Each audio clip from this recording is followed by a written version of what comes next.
how to handle themselves. The Bucs coach also went on to say Suh is like Brady when it comes to his preparation. So, Shannon, I start with you. Suh used to be really one of the biggest villains in football here. Are you surprised by this transformation? I'm not surprised, Skip, and he realized that being a villain cost is very expensive. Doing some of the things that he was doing on the football field. Yeah. I think, Skip, I think what happened is that people mature. You should not be the same person today as you were 5, 10 years ago. And I think he has a family now. I had him on my podcast about a year ago after he won the Super Bowl, Skip, and he was talking about how he has a family and how, you know, he's married and having a child on the way. And, you know, the way he approaches the game. And he's like, you know, I say, well, you know, what's Tom like? And he says, here's a guy that just comes in, he does his job, he speaks to everybody. He says, you know, no different than me. I come in, I do my job, I take care of my body. I know what's expected of me, and I go do that job. Skip, people don't, you know, people just look at him now, bounced around. He was at the Rams last year, you know, spent some time in Miami.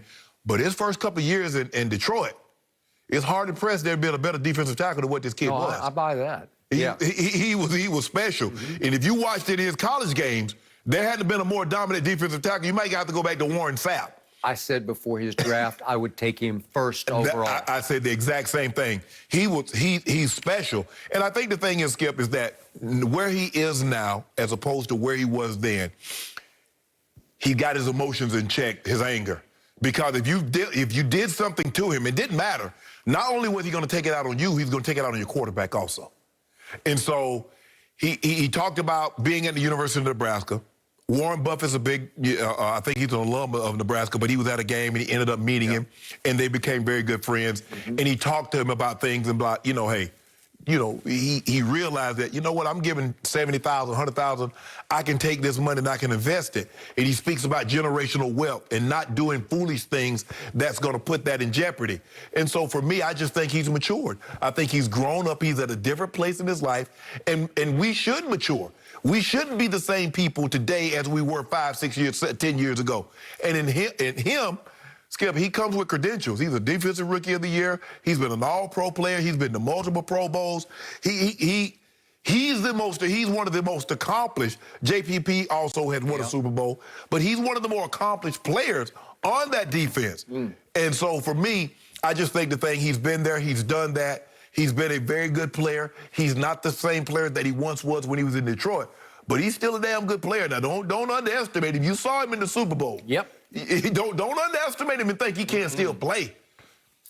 So for me, when I read these quotes from Bruce Arians last night, it was borderline LOL for me, because I sat back and thought about all those days on ESPN. We would do entire shows on the biggest, baddest villain in pro football, Ndamukong Suh. He was it. He was it. And if we could just remind everybody some of the incidents he was involved in. It started on Thanksgiving Day back in, what year was that, 2011. That was the Tebow year. This is a big 2011 show we're doing, a requiem of 2011. That's that. Evan Dietrich Smith. Yep. He's the offensive lineman, and he gets up and, ooh. That cost him, right? And I think we did like a 2-hour show just on that play right there, just on that stomp. And remember, he stomped on Aaron Rodgers' calf? We're about to get... Okay. That's next. He ripped Colt McCoy's helmet. God. Are we about to get to Aaron Rodgers? Here we go. Just stepped on. Just gave him a little step there. That cost him, right? And then there was a Ryan Fitzpatrick play. Do you remember this, where he sort of kicked him in the head? I think it's maybe more than sort of. I think he just kicked him in the head. Ooh, he goes by him and kicked his helmet off. Ooh. And that cost him some more money. Okay, so he cost himself a lot of money, but he was seen as the biggest, baddest man in pro football. And if you had told me back in those days that he would turn into this. That a coach would say about him at some point in his career, he's teaching guys how to handle themselves, you would have been laughed out of town, right? Absolutely. It would have been straight Saturday Night Live skit, like you're right. Yeah, like right. He has become a leader of the Tampa Bay Buccaneers defense. So I'm going to say it one more time. You cannot tell me this is not the Tom Brady effect, where Brady walked in, changed the whole culture. I kept telling you he's going to turn into Tampa Bay, Right. the Patriot way in Tampa Bay. And Sue looked at Brady and said, "That, so that's how he does it. I could do that." Right. Because he's a good guy. I've been around him in my days at ESPN. He's a good man at heart. You can just tell by talking to him. Skip, the thing is that when I did the podcast with him, the way he talks, Yep. he's soft-spoken. Right.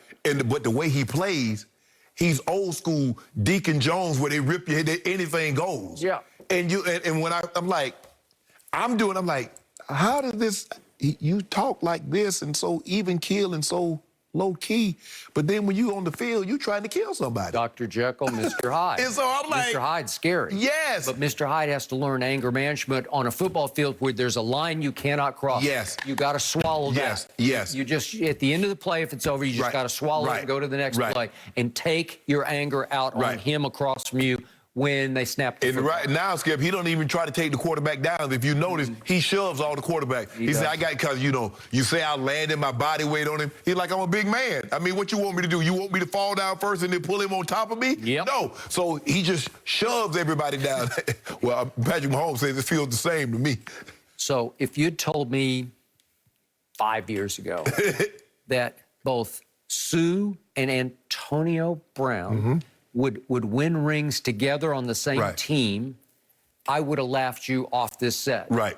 But it happened because Tom Brady said, I want you, AB, and I want to play with Sue because I believe, because you don't think Tom knew from his Miami days just what a force Sue was? Yeah. I want Sue on my side. And once they're on his side, they say, oh, that's how you do it. And we can win this way. Well, you over there talking, you better worry about Sue and Vita Veda and JPP and Shaq Barrett. With your quarterback hadn't played one snap in 11 months. I already wrote it off. I already told you I have chalked that up as one giant L. My team will be at your restaurant that night when their plane lands. They'll have to do a little detour to L.A., but they're going to have to come see you at your loser's restaurant and they're going to have to order L's because that's going to be a big old fat L. David White, Levante David, Zeke. Antonio Winfield in that backfield, he'll just be You think picking Zeke, off how many times you think Zeke does this? I don't think we'll see that at all. And by the way, I did forget to mention Zeke on Hard Knocks. Yeah. He's taking happy pills. What's gotten him? He happy, yeah. He's like giddy happy. I ain't never been, Skip, I was having a good time with training camp, but I wasn't never all that happy all the time. Where they putting those sunflower seeds? I want to get some of those. But Sue, he looked, I mean, like I said, I don't know what he was like in Detroit. I don't know what he's like in Miami. Yep. He played well next to Aaron Donald and the Rams. Skip, remember they went to the Super Bowl, ended up losing to the Patriots. But I would have never thought leadership in Ndamukong Suh on a championship caliber team. Right. Antonio Brown has a ring.